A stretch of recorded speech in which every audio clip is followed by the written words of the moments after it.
Les génies les plus remarquables des civilisations anciennes ont toujours préconisé la paix entre les nations. Ils en comprenaient le rôle, mais aujourd'hui, leur position morale est bousculée par les progrès techniques.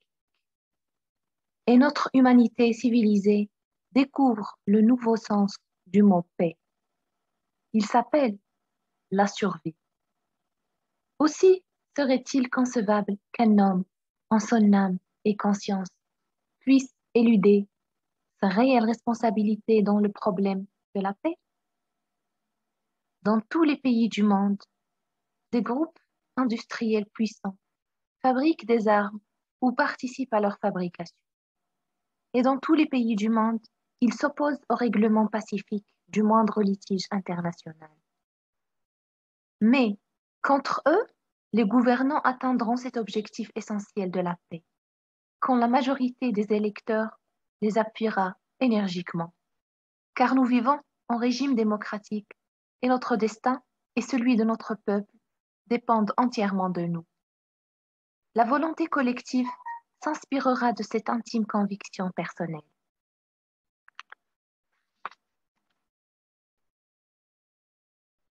Ma responsabilité dans la question de la bombe atomique se traduit par une seule intervention. J'ai écrit une lettre au président Roosevelt. Je savais nécessaire et urgent l'organisation d'expériences de grande envergure pour l'étude et la réalisation de la bombe atomique. Je l'ai dit, je savais aussi le risque universel causé par la découverte de la bombe. Mais les savants allemands s'acharnaient sur le même problème et avaient toutes les chances de le résoudre. J'ai donc pris mes responsabilités. Et pourtant, je suis passionnément un pacifiste et je ne vois pas d'un œil différent la tuerie en temps de guerre et le crime en temps de paix.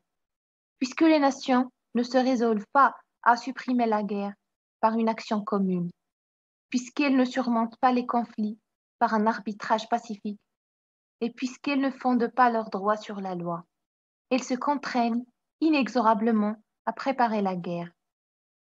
Participant alors à la course générale aux armements et ne voulant pas perdre, elles conçoivent et exécutent les plans les plus détestables.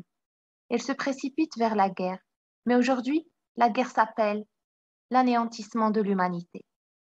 Alors protester aujourd'hui contre les armements ne signifie rien et ne change rien. Seule la suppression définitive du risque universel de la guerre donne un sens et une chance à la survie du monde. Voilà désormais notre labeur quotidien et notre inébranlable décision. La racine du mal et non contre les effets. L'homme accepte lucidement cette exigence, qu'importe qu'on le taxe d'asocial ou d'utopique. Gandhi incarne le plus grand génie politique de notre civilisation. Il a défini le sens concret d'une politique et su dégager en tout homme un inépuisable héroïsme quand il découvre un but et une valeur à son action. L'Inde aujourd'hui, libre, prouve la justesse de son témoignage. Or, la puissance matérielle en apparence invincible de l'Empire britannique a été submergée par une volonté inspirée par des idées simples et claires.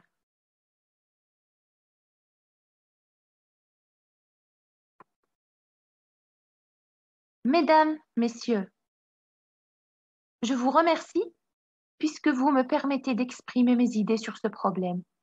Je me réjouis que vous m'offriez l'occasion d'exposer brièvement le problème du pacifisme.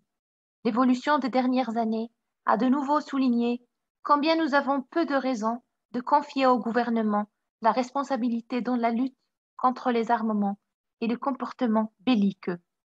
Mais aussi, la formation de grandes organisations, même avec de nombreux membres, ne peut pas elle seule, nous rapprocher du but. Je soutiens que le moyen violent du refus du service militaire reste le meilleur moyen. Il est préconisé par des organisations qui, dans divers pays, aident moralement et matériellement les courageux objecteurs de conscience. Par ce biais, nous pouvons mobiliser les hommes sur le problème du pacifisme, car cette question posée ainsi directement et concrètement, interroge les natures droites sur ce type de combat, car il s'agit en effet d'un combat illégal, mais d'un combat pour le droit réel des hommes contre leur gouvernement, puisque ceux-ci exigent de leurs citoyens des actes criminels. Beaucoup de bons pacifistes ne voudraient pas pratiquer le pacifisme de cette façon, en invoquant les raisons patriotiques. Mais au moment critique, on ne pourra compter sur eux. La guerre mondiale l'a amplement prouvé. Je vous remercie sincèrement de m'avoir offert l'occasion de vous exprimer de vive voix mon opinion.